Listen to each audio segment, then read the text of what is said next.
You check your phone around 200 times a day. Not because you need to, but because it trained you to. And while you think it's only stealing your time, it's quietly stealing your money. You don't have a money problem, you have an attention problem. And your phone is where your money goes to die. Attention is currency. Most people believe money comes from working more hours. That's not true. Money comes from where your attention goes. Attention is the raw material of income. If you put your attention into learning, improving, building skills, and creating things, money slowly follows. But if your attention lives inside notifications, short videos, messages, and endless scrolling, then your money flows there instead. Because attention is limited, and you are giving it away for free. Every time you unlock your phone without purpose, you donate your future income to entertainment platforms. You're not poor because you don't have time. You're poor because your attention is constantly hijacked, and you don't even notice it happening. The daily habit that looks harmless. Scrolling feels harmless. 5 minutes here, 10 minutes there, a few checks during the day. But those minutes stack. They stack into hours. Those hours stack into days. Those days stack into years. And at the end of the year, you don't remember what you watched. You don't remember what you learned, because you didn't learn anything. You consumed. And consumption is comfortable. But comfort has a price. The invisible spending. Your phone creates spending you never planned. You see an ad for something you didn't know you wanted. You buy it. You scroll when you're bored. You order food instead of cooking. You stay up late watching videos. You wake up tired. You skip productive work. You see people traveling, shopping, upgrading their lives, and suddenly you feel behind, so you spend to feel better. None of these are big decisions. They are tiny ones, but they happen every single day. Small leaks, tiny holes, and tiny holes are what sink ships. You don't go broke because of one big mistake.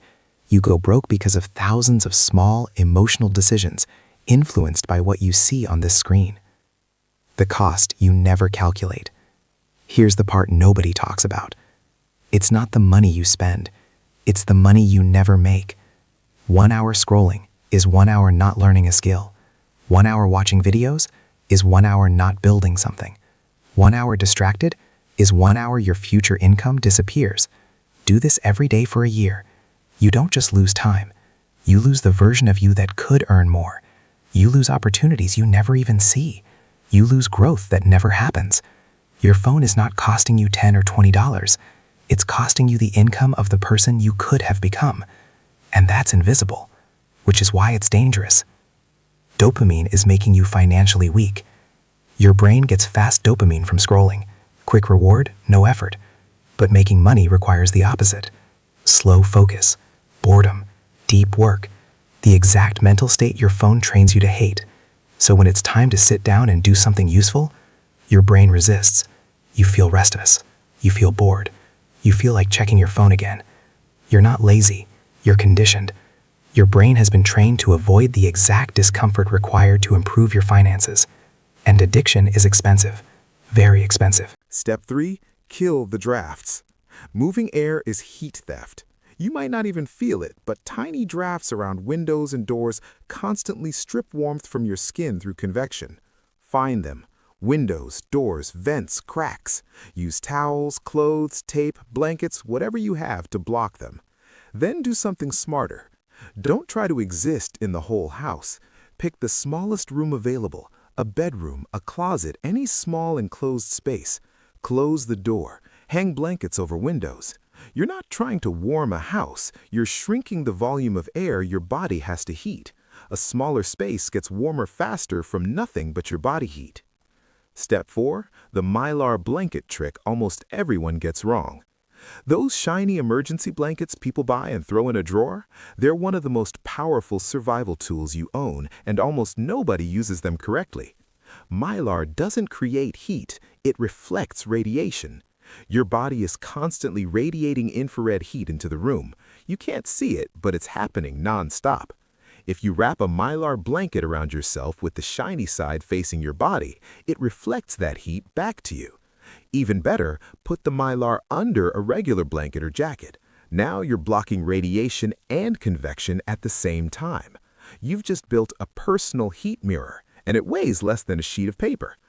Step 5. Heat without fire, stored warmth. You don't need flames, you need stored heat. If you still have access to warm water before things go completely cold, fill bottles, jars, or containers and seal them.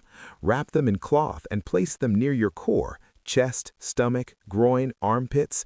These areas warm your blood fastest, which warms your whole body. Another method, heat rocks earlier near a stove or heater, then wrap them in cloth. They release warmth slowly for hours. Even rice in a sock, warmed briefly, becomes a small portable heater. These methods don't create heat forever, they release it slowly, safely, and quietly. No smoke, no risk, no light. Just steady warmth where it matters most. Step 6. If the house fails, the car is better. Why? Because it's smaller. A smaller space is easier for your body to heat. Insulate the windows with clothes or blankets. Sit in the back seat wrapped in your layers. Crack a window slightly for airflow to avoid moisture buildup. Your body heat will slowly warm the cabin. The car becomes a metal sleeping bag. People survive blizzards every year using this exact principle. The mindset that saves lives. Here's the shift that matters. You are not trying to get warm. You are trying to stop getting colder. That's it. You stop touching cold surfaces, you stop air from moving, you stop heat from radiating away, and suddenly your 100-watt heater is enough. Winter stops being an enemy you fight and becomes a physics problem you solve. Quietly, calmly, intelligently. Ending. When the power dies in winter, most people look for fire. They look for something to burn. The people who survive don't burn anything. They understand heat. They sit elevated, layered, sealed off from drafts, wrapped in trapped air and reflected warmth. No smoke, no light, no noise. Just a human being wrapped in trash and physics, refusing to freeze through the night.